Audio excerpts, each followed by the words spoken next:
विद्यालय में अगर झारखंड सरकार ऑन बोर्ड होती तो झारखंड के बच्चों को और बेहतर सुविधा मिल सकती। लेकिन सरकार के कई बार मुख्यमंत्री से, मंत्री से भी हमारी बातें, सेक्रेटरी से भी चर्चा की उसको लेके, लेकिन फिर भी हाँ हम लोग ऑन बोर्ड होंगे करके, लेकिन उन्होंने नहीं किया। फाइनली जो भी हो, तो मकसद माननीय प्रधानमंत्री जी का जो एक सबका साथ सबका विकास की बात वो करते हैं, तो उनका ये चीज़ उद्देश्य है कि पूरे देश के अंदर सभी लोगों को, चाहे वो ग्रामीण क्षेत्र हो, शहरी क्षेत्र हो, अच्छी शिक्षा व्यवस्था मिल सके, हर लोगों को अच्छी शिक्षा मिल सके, सर्वसुलभ शिक्षा हो। तो ये एक माननीय प्रधानमंत्री जी की सोच है, उसके तहत ये शुरुआत की गई थी। और शिक्षा में बदलाव के लिए भी उनके द्वारा प्रयास किया गया है। जो राष्ट्रीय शिक्षा नीति बनी उसके माध्यम से बहुत सारे बदलाव भी होने हैं। तो ये एक माननीय प्रधानमंत्री जी की सोच रही है कि एक अच्छी व्यवस्था बच्चों को मिल सके, ये कर रहा है। नहीं, इसलिए झारखंड एमओयू किया ही नहीं। झारखंड भारत सरकार के साथ जो ऑनबोर्ड होना था, एमओयू करना था, किया नहीं। उन्होंने एक बार रिक्वेस्ट भी किया कि टाइम बढ़ा दिया जाए, लेकिन टाइम भी बढ़ाया गया, उसके बाद भी नहीं किया। हमारा ये कहना है कि जब झारखंड में सभी उत्कृष्ट विद्यालय हो जाएं तो उसमें कहीं कोई परेशानी सरकार को नहीं होनी चाहिए। हमारे बच्चों को लाभ मिलता, हमारे बच्चों को अच्छी शिक्षा मिलती। लेकिन ये कहीं ना कहीं तुष्टिकरण को दर्शाता है, सरकार की ओछी मानसिकता को दर्शाता है। अगर कोई देना चाहता है, एक तरफ तो ये शिकायत करते हैं कि भारत सरकार मदद नहीं करती, लेकिन जब भारत सरकार मदद करना चाहती है तो ये मदद लेना नहीं चाहते। यानी इसका शिकायत, इनका आदत हो गया है शिकायत करना। तो हम ये कहना चाहेंगे आपके माध्यम से कि शिक्षा या अन्य क्षेत्रों में विकास के मामले में सरकार को उदार होकर, जब भारत सरकार दे रही है तो बिल्कुल उसको ग्रहण करना चाहिए। जब यही चर्चा होती है, जब कभी भी समीक्षा हम लोग करते हैं शिक्षा विभाग का, अन्य राज्य का हम लोग देखते हैं प्रोग्रेस, और झारखंड का तो बहुत दुख होता है कि आज झारखंड की स्थिति बहुत खराब है। जो फंड आते हैं उस फंड का सही ढंग से उपयोग नहीं कर पाती, पैसा वापस चला जाता है।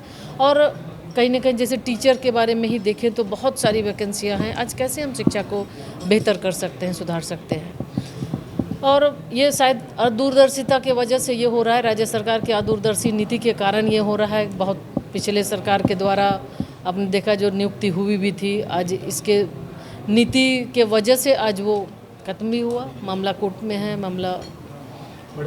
और आज माननीय प्रधानमंत्री जी के प्रति आभार व्यक्त करना चाहेंगे कि आज माननीय प्रधानमंत्री जी ने जो अक्टूबर में घोषणा किया है कि 10 लाख नवयुवकों को, 10 लाख युवाओं को सरकारी नौकरी देंगे। इसके तहत आज 5वां संस्करण, जिसमें धनबाद दूसरी बार आने का हमें अवसर मिला, 71,000 से ज़्यादा लोगों को नियुक्ति पत्र पूरे देश के स्तर पर आज माननीय प्रधानमंत्री जी ने दिया।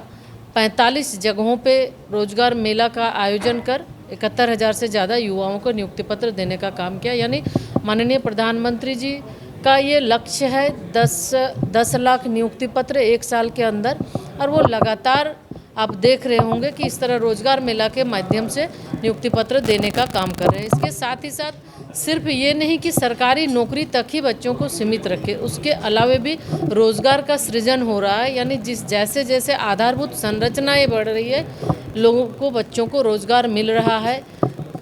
Startup India, stand up India, मुद्रा लोन और के माध्यम से भी हमारे युवा को रोजगार मिल रहा है। तो हर तरह की संभावनाएं भारत सरकार में लगातार ये 9 वर्ष पूरा होने के क्रम में है। और माननीय प्रधानमंत्री जी की ये सोच है कि कैसे हमारा देश विकसित हो, हमारे युवा स्वावलंबी हो, हमारे युवा आत्मनिर्भर हो, और ताकि जब शताब्दी वर्ष मनाए तो जो विकसित भारत की कल्पना है, हम उस संकल्प, उस कल्पना में हम पहुँचे। मैम, आप राष्ट्रीय उपाध्यक्ष भी हैं पार्टी के। नहीं, कर्नाटक चुनावी आप पे क्या कहेंगे, आप क्या कारण? नहीं, देखिए, सबसे पहले तो एक तो जो जनता का जनादेश है, जनादेश को मानते हैं, और निश्चित रूप से पार्टी इसकी भी समीक्षा करेगी।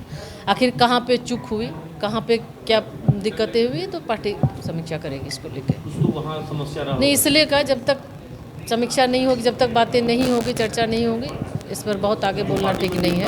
या लोग कोई छोड़ के आए उसकी वजह से हुआ, या बेरोजगारी कहीं ये तो इसलिए कहा हमने कि समीक्षा के बाद ही ये पता चल पाएगा कि आखिर कहाँ चूक हो गई, कहाँ में कमी रही, लेकिन भारतीय जनता पार्टी हमेशा लोगों के लिए हमेशा भारत आगे बढ़े, भारत का युवा आगे बढ़े, नीचे स्तर पर ग्रामीण स्तर पर कैसे देश का तरक्की हो, आगे बढ़े, इस पर 2024 में करती है। और बिल्कुल नहीं, 2024 आज भी आप इस चीज़ को जानते हैं, माननीय प्रधानमंत्री जी के प्रति लोगों का भरोसा है, लोगों का विश्वास है।